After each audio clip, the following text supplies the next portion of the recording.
नमस्कार, India news Haryana पर 22 जिले 22 खबरों में आप सभी का स्वागत है। मैं हूं आपके साथ हेमंत कुमार। चलिए शुरुआत करते हैं। एलनाबाद में 30 अक्टूबर को होने जा रहे उपचुनाव को लेकर बीजेपी जेजेपी प्रत्याशी गोविंद कांडा लगातार सक्रिय दिखाई दे रहे हैं। गोविंद कांडा ने एलनाबाद हल्के के कई गांवों का दौरा किया है। आपको बता दें कि इस दौरान एलनाबाद के गांव माधो सिंघाना में गोविंद कांडा पहुंचे, लोगों से मुलाकात की।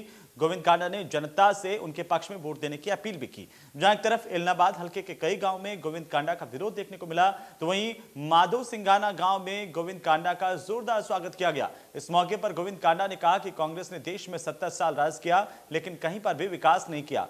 कांग्रेस सरकार के 70 साल बना बीजेपी के 7 साल के काम लोगों को दिखाई दे रहे हैं। उन्होंने कहा कि एलनाबाद हल्के में पिछले 7 साल में बीजेपी की सरकार ने रिकॉर्ड विकास के काम करवाए, जिसकी बदौलत एलनाबाद की जनता भाजपा जसपा गठबंधन को वोट देगी।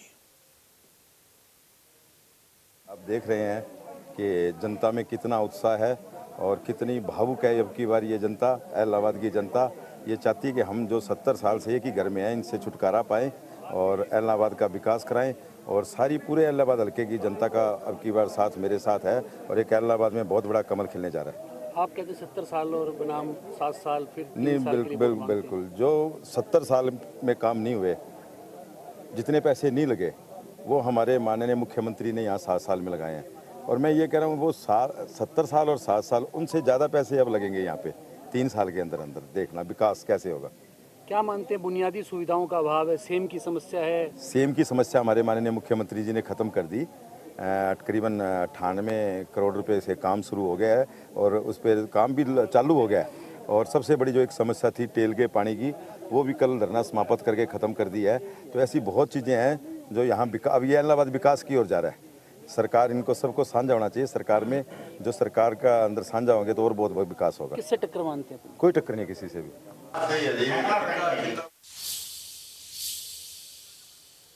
वहीं महम और आसपास के गांव में डेंगू का प्रकोप बढ़ रहा है। सरकारी अस्पताल में डेंगू के इलाज की सुविधाएं नहीं मिलने की वजह से मरीज प्राइवेट अस्पतालों में महंगा इलाज करवाने के लिए मजबूर हो रहे हैं।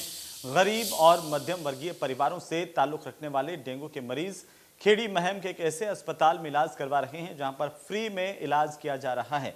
अस्पताल के डॉक्टरों ने बताया कि पिछले 1 सप्ताह से डेंगू के मरीजों की संख्या लगातार बढ़ रही है। रोजाना उनके पास 2 से 4 मरीज आ रहे हैं। फिलहाल अस्पताल में 14 से ज्यादा डेंगू के मरीज भर्ती हैं।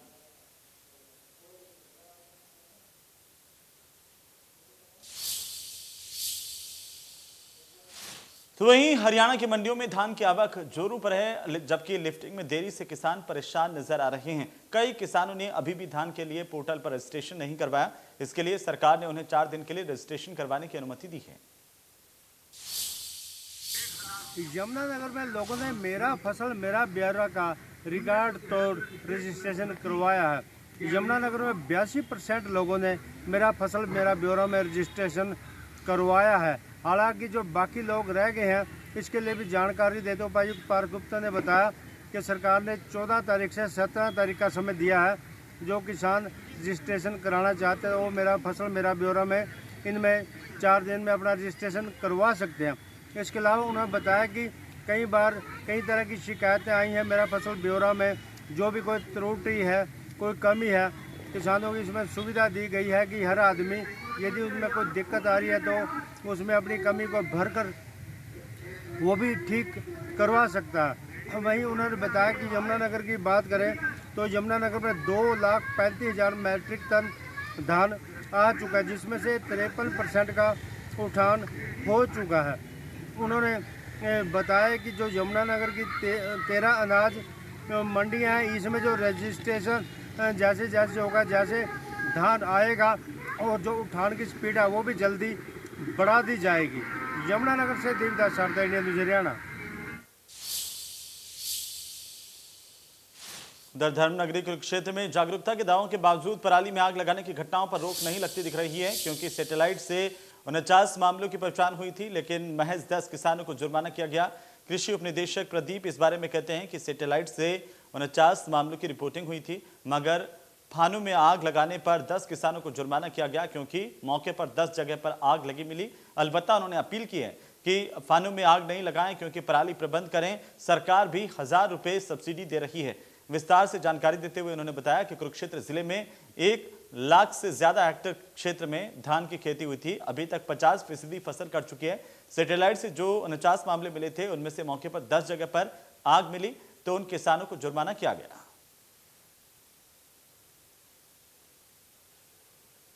जिला कुरुक्षेत्र में लगभग 1,10,000 हेक्टेयर पर धान की खेती होती है और अभी तक 50% एरिया में हार्वेस्टिंग हो चुकी है। अभी तक जो आरसेक है, जिससे सेटेलाइट का डेटा डेली यहाँ ज़िले में आता है, उन्होंने 49 केसेस रिपोर्ट किए हैं। वो हमने मौके पे जाके उनकी छानबीन की है तो 10 ऐसे केसेस मिले हैं जहाँ मौके पे आग मिली है और उनसे हमने इन्वायरमेंट कंपनसेशन चार्जेस रिकवर। तो वहीं रोडवेज कर्मचारियों ने दादरी डिपो में एक दिन का सांकेतिक धरना दिया और सरकार के खिलाफ जमकर नारेबाजी की।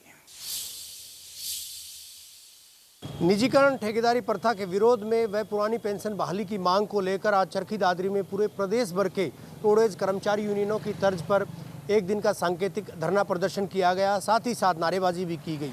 रोडवेज कर्मचारियों का सीधे तौर पर कहना था कि सरकार ने जिस तरह से पुरानी पेंशन को बहाल ना करके कर्मचारियों के हितों पर कुठाराघात किया है, वो असहनीय है। उनका ये भी कहना था कि वायदा खिलाफी जो है सरकार के द्वारा की गई है। पहले निजीकरण हटाने की मांग कही गई थी, इसके अलावा दूसरी तमाम चीज़ें, चाहे ठेकेदारी प्रथा को ख़त्म किए जाने की बात कही गई थी सरकार के द्वारा, लेकिन इन तमाम चीज़ों को जो है दरकिनार किया गया है। इसी वजह से आज एक दिन का सांकेतिक धरना प्रदर्शन रोडवेज कर्मचारियों के द्वारा किया गया था।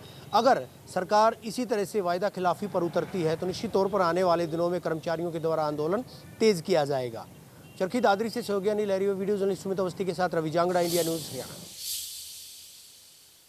तो वहीं फतेहाबाद में रोडवेज कर्मचारियों ने नए बस स्टैंड पर धरना दिया और अपनी मांगों को लेकर नारेबाजी की।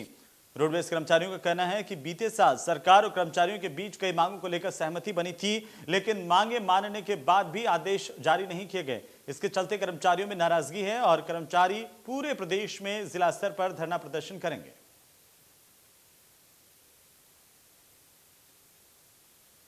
रोडवेज वर्कर यूनियन संबंधित सर्व कर्मचारी संघ राज्य कमेटी के आह्वान पर ये आज सांकेतिक धरना दिया जा रहा है।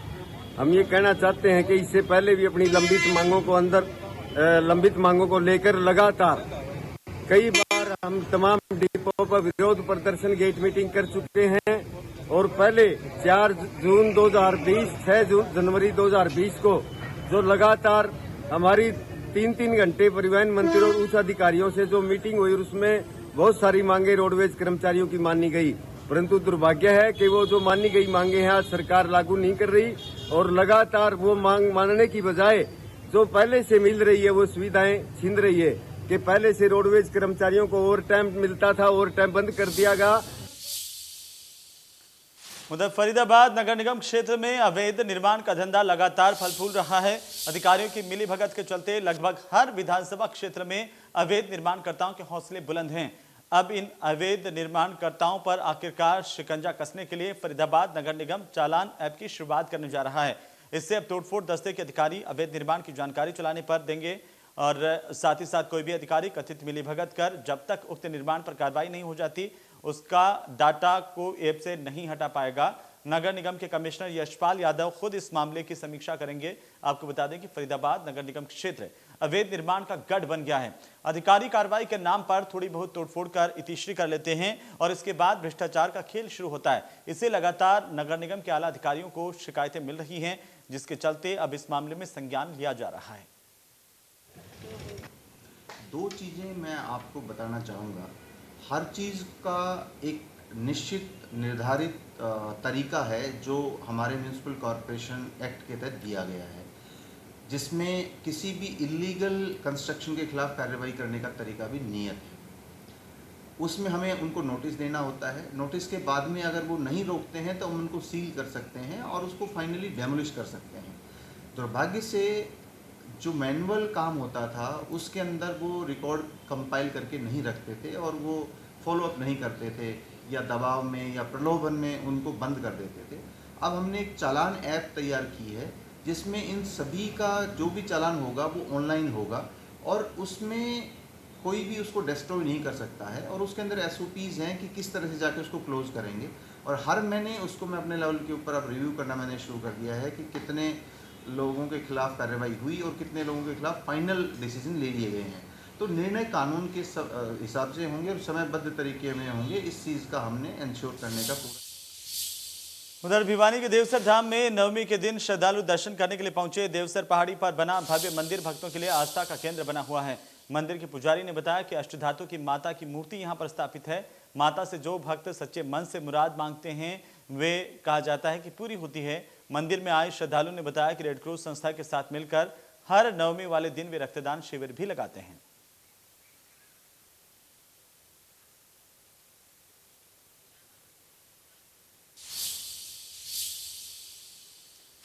उधर रेवाड़ी के मीरपुर स्थित इंदिरा गांधी यूनिवर्सिटी की एलएलबी की सीट ना बढ़ाने को लेकर के इंसो के नेताओं ने विरोध प्रदर्शन किया है। विश्वविद्यालय के खिलाफ जमकर नारेबाजी की गई। इंसो नेताओं को वीसी से मिलने नहीं दिया गया तो उन्होंने विश्वविद्यालय के गेट पर ताला जड़ दिया। इसके बाद इंसो और पुलिस प्रशासन के बीच तीखी झड़प हुई है। वहीं कुछ छात्र छात्राओं को हल्की चोटें भी आई हैं। सुबह से बैठे हैं यहाँ पर। यूनिवर्सिटी प्रशासन से आपकी लोगों की बातचीत हुई?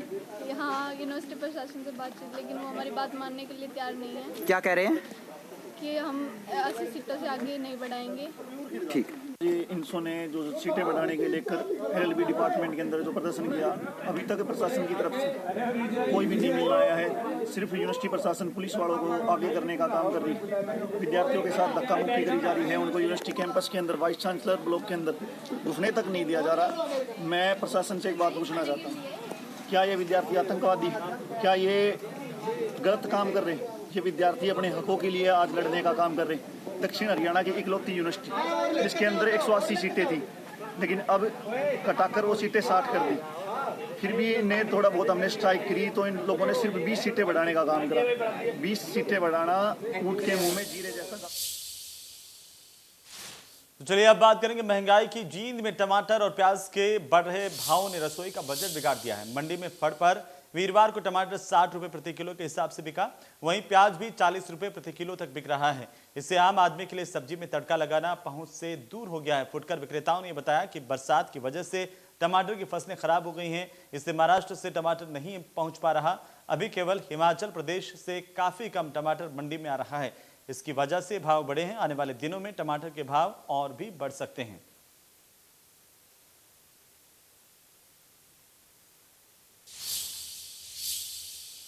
उधर गुरुग्राम में पेट्रोल के दामों में 34 पैसे जबकि डीजल के दामों में 35 पैसे की बढ़ोतरी हुई है। इसके बाद पेट्रोल की कीमत अब 102 रुपये 45 पैसे प्रति लीटर हो गई है। साइबर सिटी में पेट्रोल और डीजल के दामों में बढ़ोतरी से आम आदमी की जेब पर कैसे आखिर असर पड़ रहा है, ये हमारे संवाददाता राज वर्मा ने जानने की कोशिश की। आप भी देखिए। पेट्रोल और डीजल के बढ़ते दाम लगातार लोगों के बजट का दम निकाल रहे हैं। आज की भी बात करें तो पेट्रोल और डीजल के दाम में बढ़ोतरी दर्ज हुई है।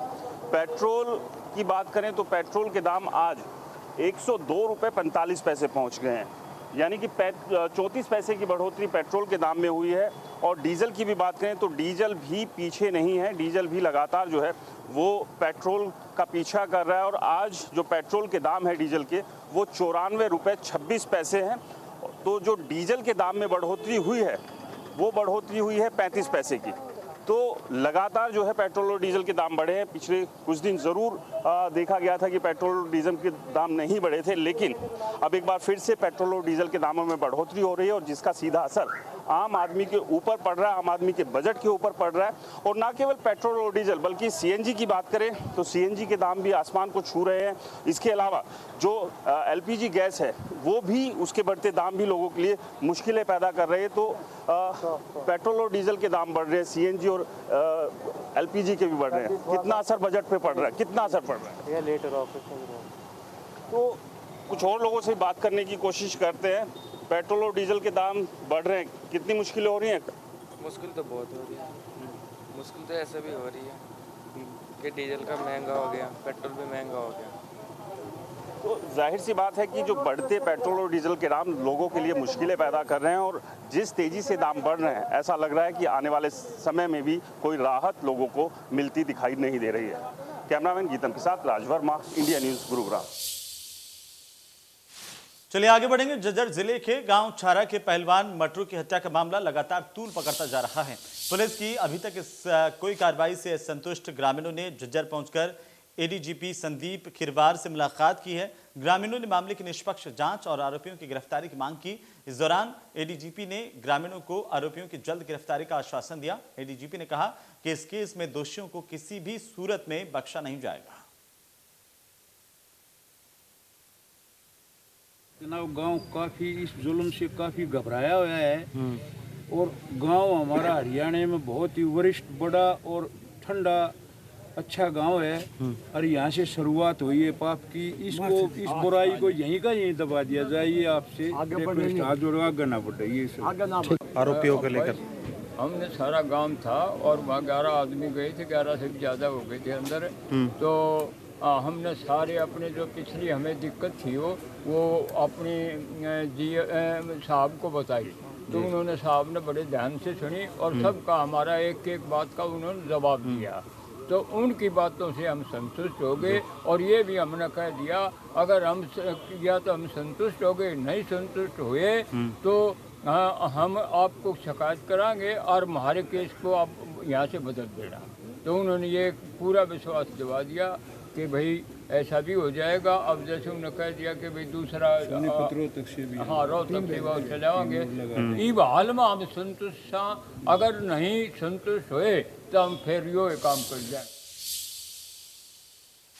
उधर सोनीपत के रोहट गांव में बच्चों को लेकर हुए झगड़े में दो परिवारों में झगड़ा इतना ज्यादा बढ़ गया कि दोनों पक्षों में मारपीट शुरू हो गई और इसके बाद मौके पर महिला रामकौर की मौत हो गई। वहीं एक अन्य व्यक्ति भी घायल हुआ है। मौके पर पुलिस ने शव को कब्जे में लेकर सोनीपत के सिविल अस्पताल में शव का पोस्टमार्टम करवाकर परिजनों को सुपुर्द किया है। साथ ही परिजनों के बयानों के आधार पर मामला दर्ज करते हुए जांच की जा रही है।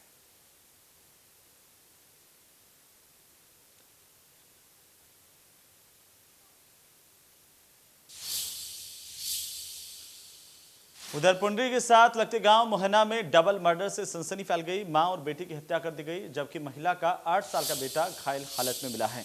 बताया जा रहा है कि महिला के पति की मौत 8 महीने पहले हुई थी।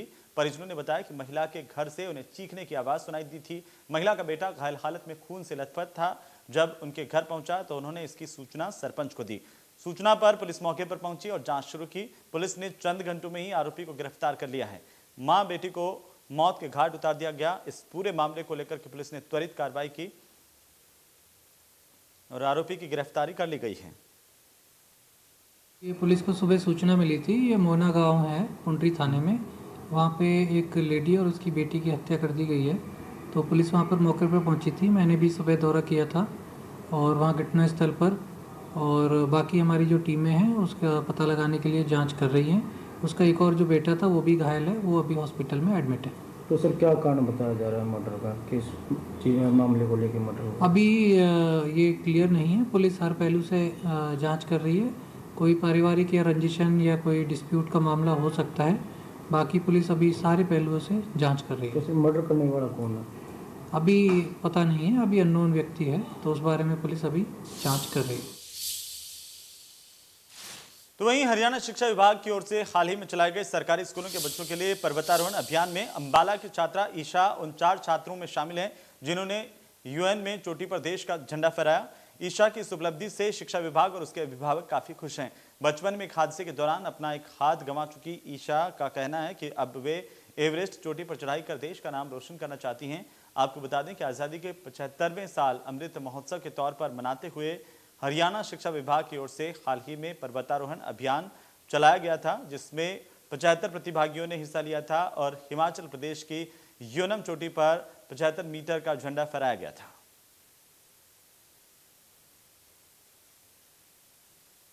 हमारा समग्र शिक्षा का एक कार्यक्रम था कि बच्चों को पर्वतारोहण अभियान के ऊपर लेके जाना था। इसके तहत हमारे अंबाला से एक दिव्यांग बच्चे ने जाना था और 2 सामान्य बच्चों ने जाना था।